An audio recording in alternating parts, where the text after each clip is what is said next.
Good morning, everyone, or whatever time it is that you're listening. Welcome to episode 3. I think, do you know what? I have a problem with this because every time I do a series, you'll notice from whether it's the bullet journal, sorry, squeaky chair, you'll notice from whether it's the bullet journaling series on YouTube or if it's the travel series on YouTube, I always do an introductory video and I never know whether that should be considered or counted as number one. So then when I start doing the later episodes, I'm like, welcome to episode X, not knowing whether that's actually true or not. But I do need some consistency. And I don't know whether to call this episode 3 because it is number 3, or if it's episode 2 because it's the second of the character strengths. These are the minor things that will stress a content creator out. And I'm going to forget about that stress as soon as I've hit the end button of this recording. And I'm going to go through it again the next time I record the next one. So that's just the life of how it is. But welcome to this episode of Character Strengths 24 in 24. We're going to be talking about my second character strength of the profile, which is love of learning. Now, anyone who knows me again will be like, yeah, okay, yeah, kind of makes sense. But I'm really excited in today's session to be able to bring in one of my close friends and peers from interestingly, it was the love of learning that brought us together. From when I was doing my master's or our master's. You'll hear us refer to the acronym MAPCP a lot, and that stands for Masters in Applied Positive Psychology and Coaching Psychology. So just throwing that out there before anyone gets confused about what MAPCP might mean. And we're going to be catching up about what love of learning means for her. And the reason why I chose Lizzie is, well, you'll find out when we get to that part of the recording. So without further ado, again, it's going to be one of those messy ones where I don't really do much editing. Let's talk a little bit about what love of learning is, which virtue it belongs to, where have I used it in the past. Okay, cool. Following the same format as last week. So, love of learning, kind of, it is what it says on the tin.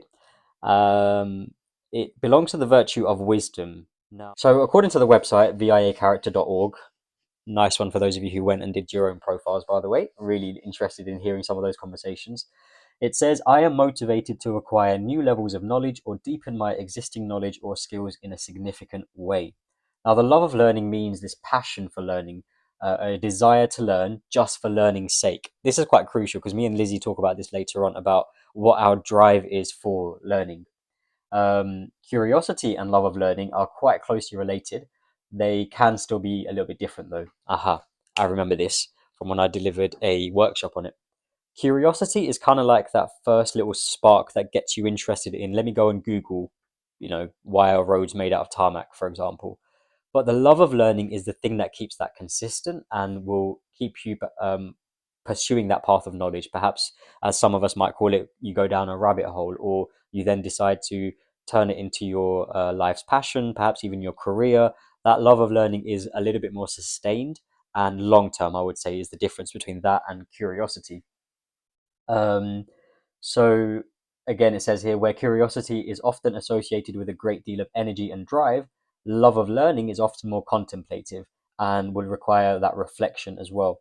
It's the kind of strength that teachers would love to see in their students, parents want to see in their children, therapists want to see in their clients, and employers want to see in their employees. That's quite interesting because I feel like all of those examples are quite one directional in that it's top down.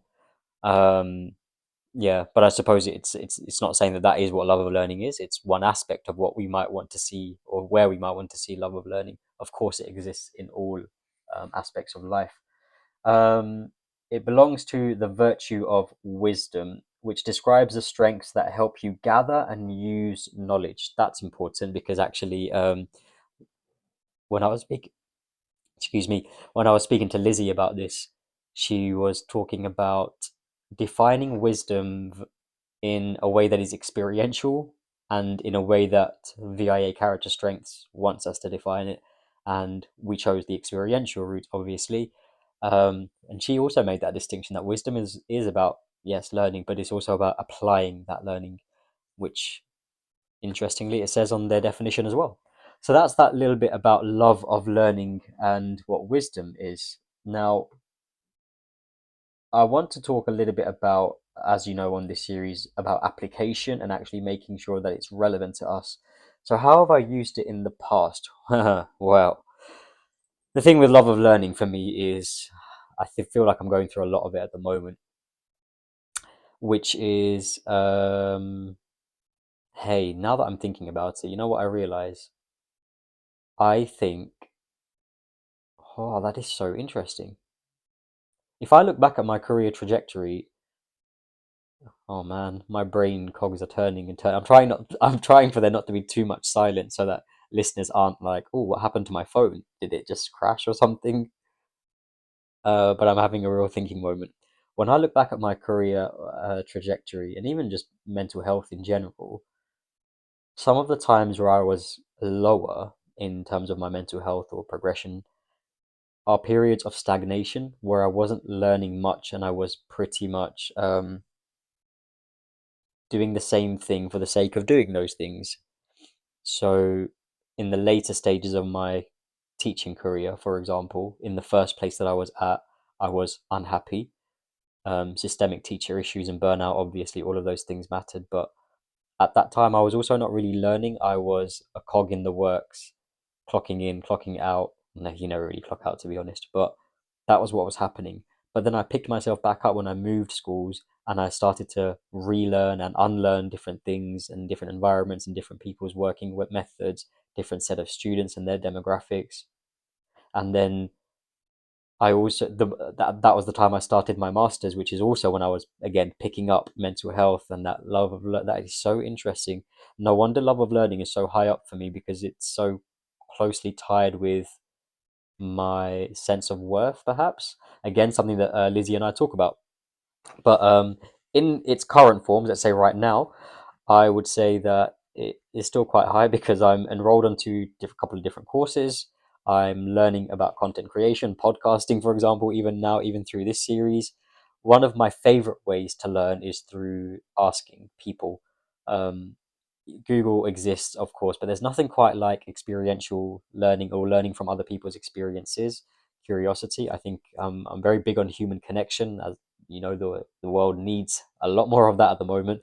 So one of the best ways to do that is to ask questions and to understand and to listen with the intent to learn or to just listen or to be curious rather than listening with the intent to reply back straight away.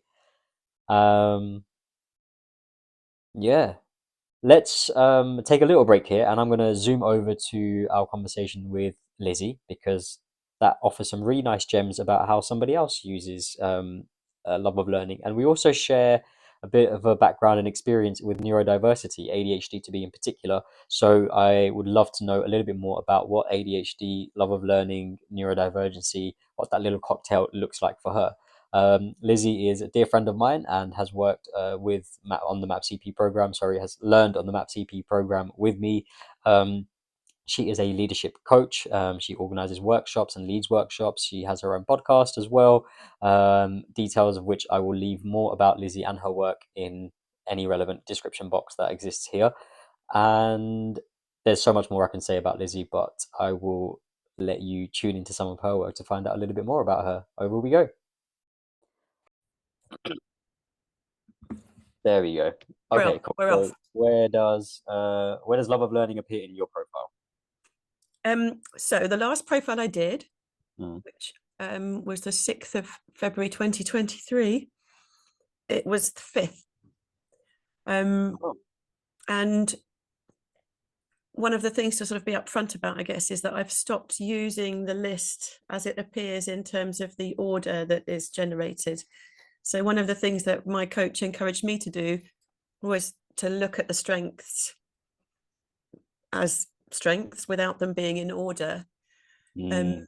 And start to think about them in terms of, what's coming more easily, what do I want to leverage, which strengths do I leverage to access some of the strengths that don't come so easily.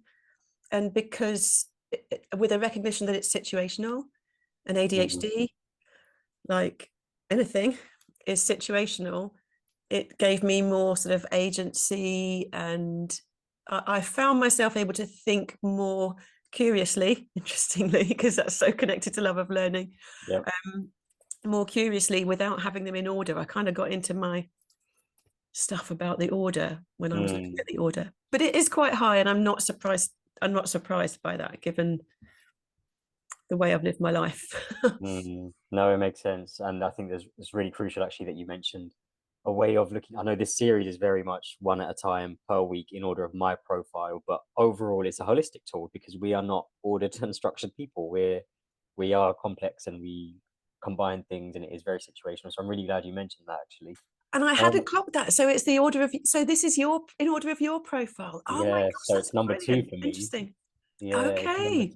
two. Yeah, spirituality was first. That was the first episode, and then this is the second one, love of learning. So Okay, for cool. us both, it's in the signature strengths category of the top five. But I hear that it's definitely, overlaps with others and whatnot. And that's one of the reasons why I thought of you because neurodivergent gang out here, number one. Number Yep. two, we shared love of learning for the way we studied together on the map CP. Absolutely, come on. Yep.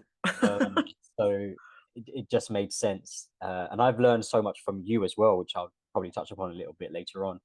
And that's why it just made sense actually when I was thinking who could I really brain pick for this one, and you came to mind. And on the Very glad topic, I did. yeah, on the topic of brain picking, I want to know your thoughts on the love of learning belongs to wisdom. What does Hmm. wisdom as a virtue mean for you?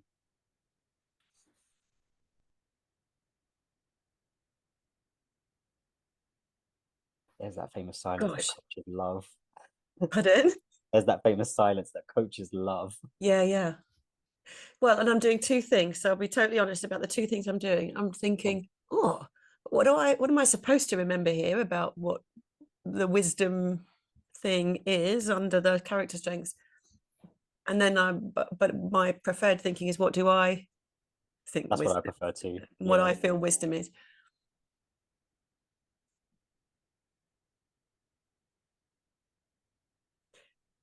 Gosh, it's hard to put it into words. I think wisdom is about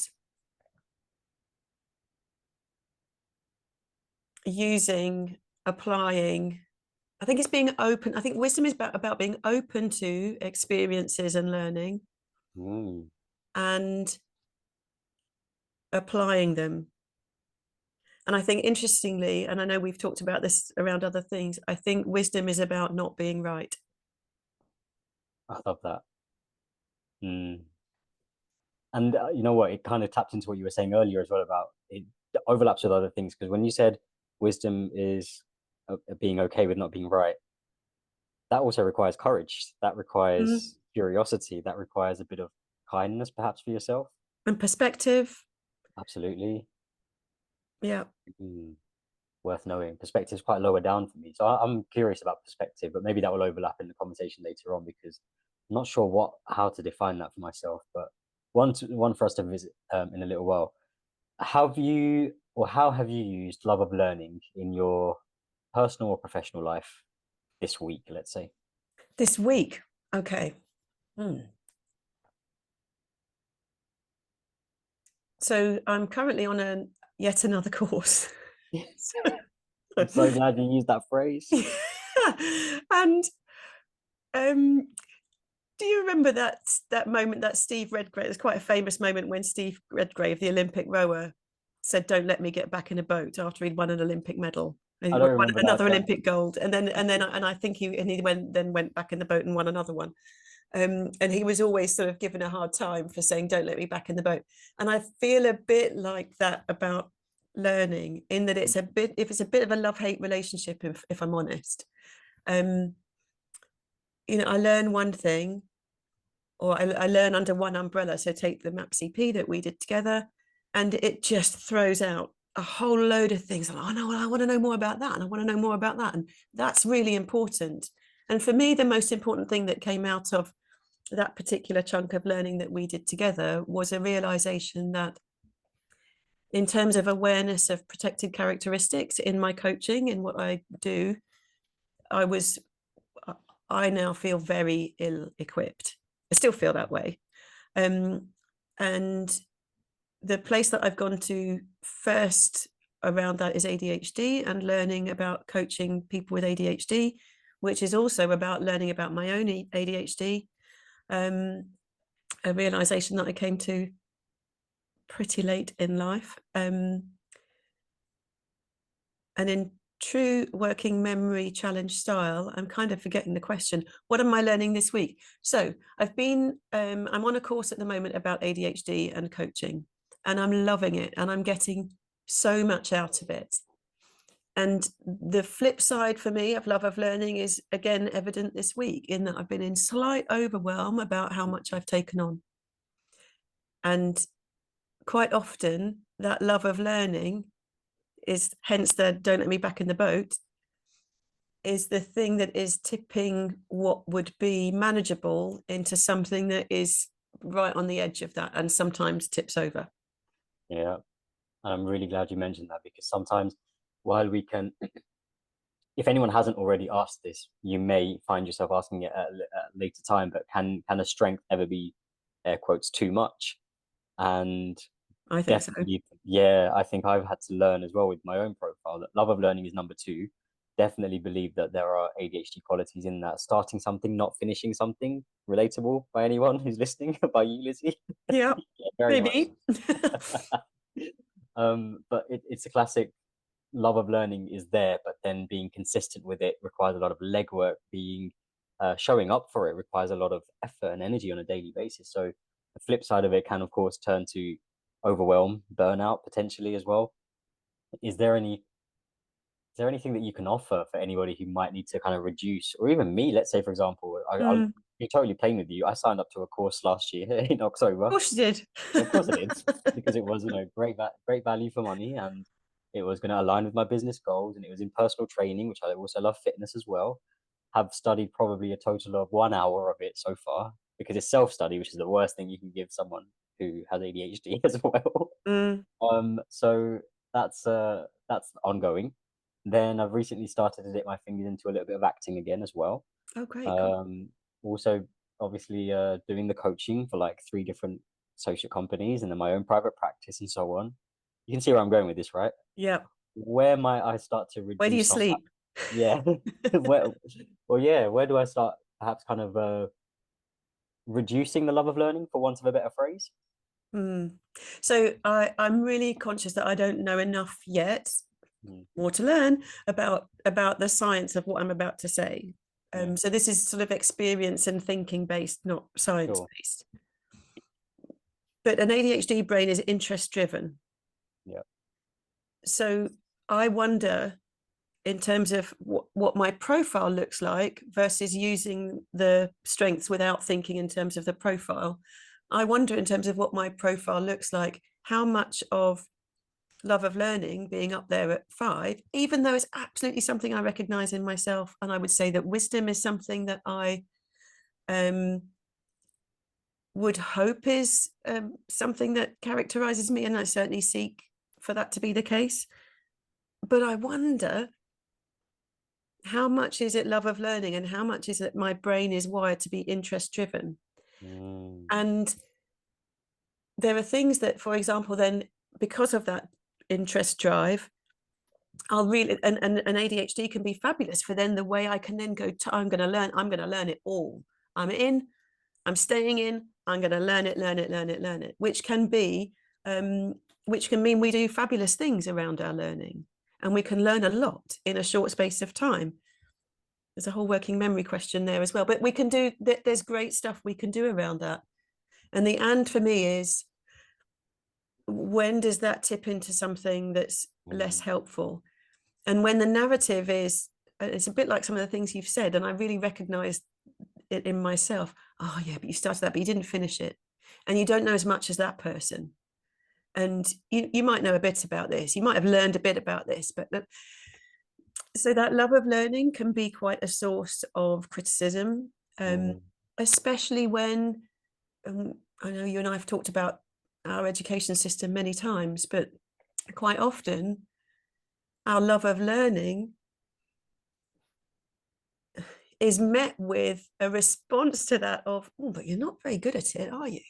mm, Or if, even if you are, and the interesting thing about this again is that you might on the paper seem to be, in inverted commas, good at learning, you get some good grades, but you'll know that it wasn't what you're capable of, that you're not demonstrating what your brilliant brain can really do. And that's where I think we need to be a bit careful about the superpower thing, because there's so Mm, much that's positive, but it's also really difficult. And it's quite often isolating in that difficulty, because you don't necessarily think that other people are either thinking that way or see you that way. It's really complex. I think, like any of these strengths, it's complex. mm, There's huge value in simplifying it and thinking about, right, how am I going to lean on and leverage this strength? And like anything, there's two sides to the coin. That was a long answer. no, but it totally makes sense. And it kind of, as you were talking, what came up for me was a third, fourth, whatever number angle we're on, of the systemic issues around love of learning as well. Like, we have this love of learning, we want to learn more, but then there's always this question of, okay, well, once you've learned it, what are you going to do with it? And how credible are you with it? And I see the benefits of having credibility and having insurance and certifications and qualifications. I do see the benefits of that for what's the word, standardization and ensuring the Mm-hmm. quality of care in some places. But I also feel that where that exists, people who might be neurodivergent, for example, may not have the support to actually get there. And then all of a sudden their love of learning is dampened and kind of thrown away with exactly those comments you were saying. Well, how good are you really at it? You might have the love of learning, but if you don't have the certificate to say that you've learned it, then are you really that good? And it poses And this then question of that experientiality versus the science. And it's a systemic issue that we think we need to be a bit more aware of as well up there in Parliament and so on. There was a bit of a side tangent, but no, I not think going it's on. I think you're right. And I think for me, one of the challenges of learning has been, what's the relationship between learning and love of learning and Mm, prove? And what am I trying to prove versus, true. and again, that's complex. And it's and I think the question you were answering in term you asked a bit ago was about advice, and what Yeah. advice would I give? And I think the advice I would give is, and I am definitely a work in progress on this, I think I always will be, the advice I would give is to pause and really think about, where is the drive to learn this next thing coming from? Yeah. What do I hope the outcome will be? Ultimately, is it going to enrich me, or is there a decent chance that it will end up adding stress? And then maybe I can limit it. So, for example, I find it really interesting, but rather than do the course, I'm going to do this with it first. I'm going to learn these things first, and then make a decision about whether or not I do a course. Mm, Um, it's yeah, it's just slowing down our very speedy brains to be in some choice rather than mm. more. It totally makes sense. What again came up for me was this time not a systemic thing, but a very personal thing. In that sometimes when I'm working with clients, they in the neurodivergent sphere. So I'm working with their ADHD, for example. But then there's also elements of trauma or attachment issues and character development issues in terms of people pleasing tendencies, for example, and needing to prove yourself. And if I was to bring in the whole diversity and inclusion element of it as well, I know that that exists in particular cultures and groups of people more. I see it a lot more in my female clients, South Asian, people who come from immigrant backgrounds, essentially, because their worth, and I can speak for myself on this one as well, has been attached to how much have you done or what have you achieved to show that our migration has been worth it. And Mm, mm, that we think is like a love of learning, is it? Or is it the proof of learning? Or is it just learning for the sake of a title so that we know that our move here has been worth it? And that's definitely, again, nobody's fault per se, but it's certainly something that has existed systemically across groups of people. And when I talk to individual clients, we do often do a lot of that trauma informed work of what's the drive and where's it coming from. yeah. And only then will you be able to start to, like you said, really resonate with when you said slow it down and just Mm, sit with it. I think is one of the biggest things any listeners of mine will be like, here he goes again, sit with it. mm. The last few videos have just been those three words because I recognize how impactful it can be to just rest for it a little bit and let it see where it resonates with your heart over time. And if it does still drive you in a little while. And Mm, I think I agree with you. I absolutely agree with you on sit with it. And I think if you possibly can, um, as you sit with it in a way that you can also get it out, Yes. whether that's by talking to somebody or writing it down or drawing some scribbles or whatever it is. But there's something about for me, there's something about if I can get it out of my brain, if I can get the thought out of my brain, it's more likely to be a thought that I'm applying rather than a thought that is just ping-ponging around inside my head. No, it totally makes sense. And I'm I glad I think had there's that something, and conversation. I'm noticing that back in the day when I did the order of these, that self-regulation, well, it's I've done this a couple of times, and self-regulation is always at the bottom or Yeah. near the bottom. And again, I understand that better now, but that's where I think the strengths can be so useful, because what I'm doing right now is applying my love of learning to the fact that I'd like to increase my strength or my understanding of where my strength might lie in regards to self-regulation and use it more. Yeah. So I'm not saying love of learning isn't incredibly useful. It is, and it's given me so many rich experiences. And the end for me is to take a little bit of care too, so that it doesn't become Mm, the overwhelm. spot on. It already answers my next question, which was what, okay, love of learning for neurodivergence, bane or boon? And you more or less summarized it there. Both. Yeah, Another B. yeah, absolutely. Well, I like that. Bane, boon, or both. It is both if you don't have a bit of regulation with the love of learning. Spot on. Spot on. And we come to our final question, which is, or not so much a question, but do you have any recommendations or ideas, perhaps stuff that you've used for yourself or with clients on how to harness some of that strength in a comfortable way? Perhaps for someone who has love of learning quite lower down in their profile. Is Hmm. there something we can do to bring it up? I think the most useful bit of guidance I've ever been given around strength is using using one or more strengths to leverage others. Yeah. And I think there's something about if you want to raise love of learning up a bit, if you're going in that order, or if you Mm, want to shift love of learning, go to the other strengths, go to perhaps some that come more easily to you, and think about, well, how might that be useful? I'm thinking, I'm off the top of my head, how might gratitude, mm, how might you connect gratitude with love of learning? Even if it's a kind of future gratitude, what do I want to be grateful for? And how can I use that to help me think about learning? It might be, as you said, bravery, it might be perspective, it might be appreciation of beauty and excellence.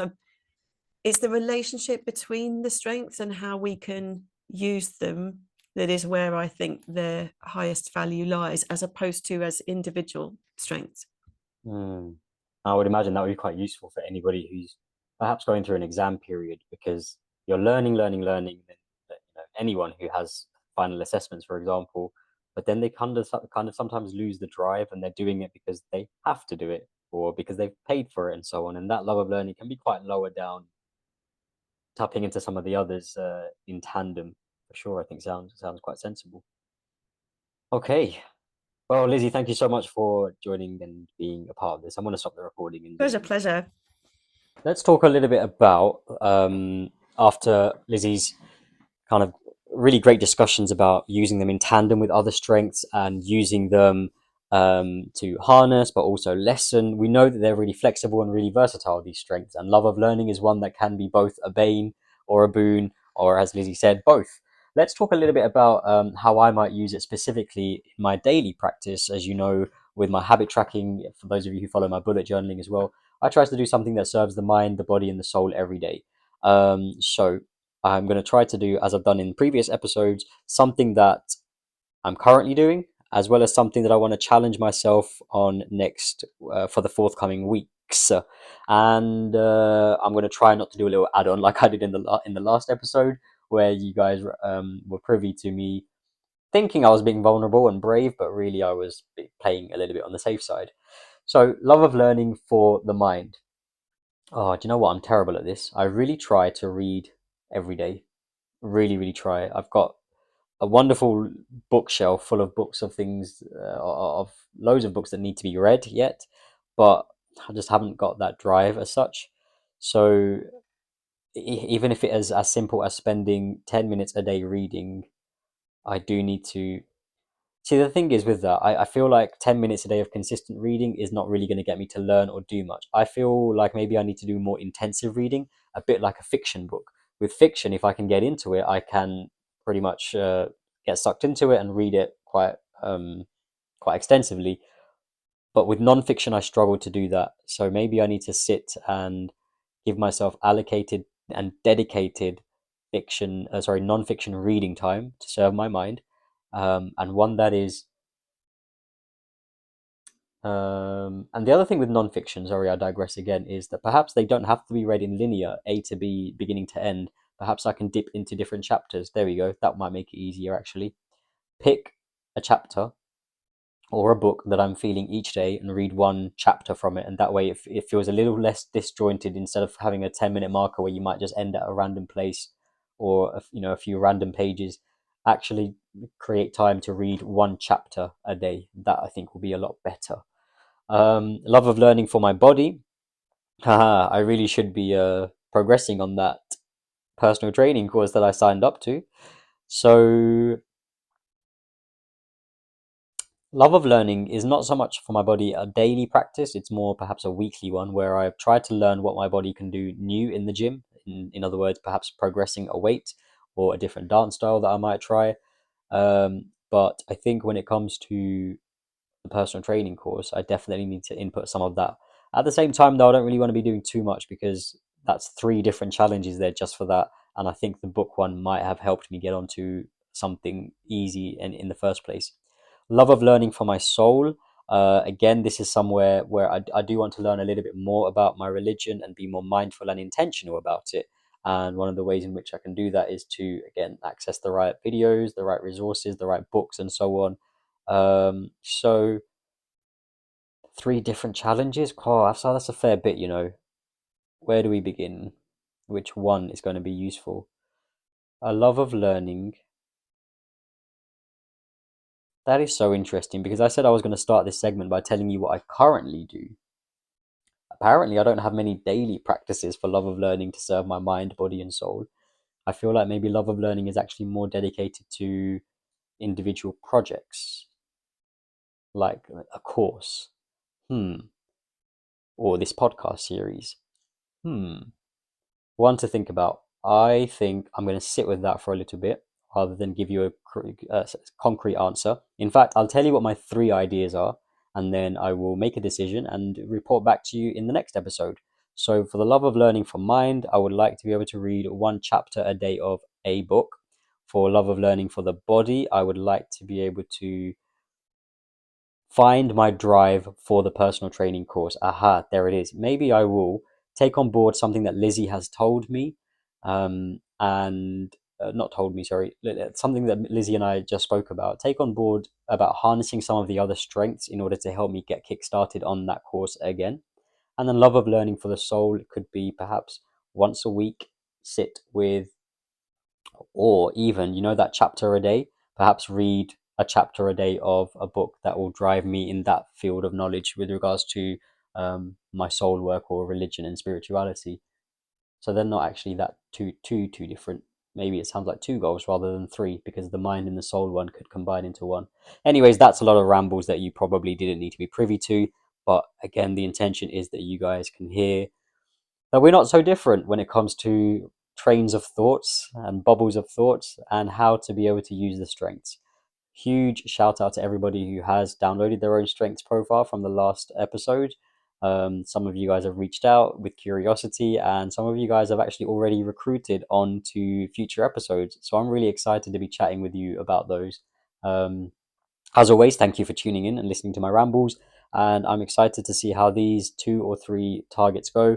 And I'll report back to you next week with my third strength of appreciation of beauty and excellence. There's a couple of people I have in mind for that, and I'm excited to bring them on. Hopefully, we can make time zones work. Hopefully, we can get together. If not, it will just be delayed by a little bit, and that's okay because we're doing the best that we can with the resources that we have. In the meantime, have a lovely and blessed week. Be you, be smiling, be happy, we hope. Take care, everyone. Bye.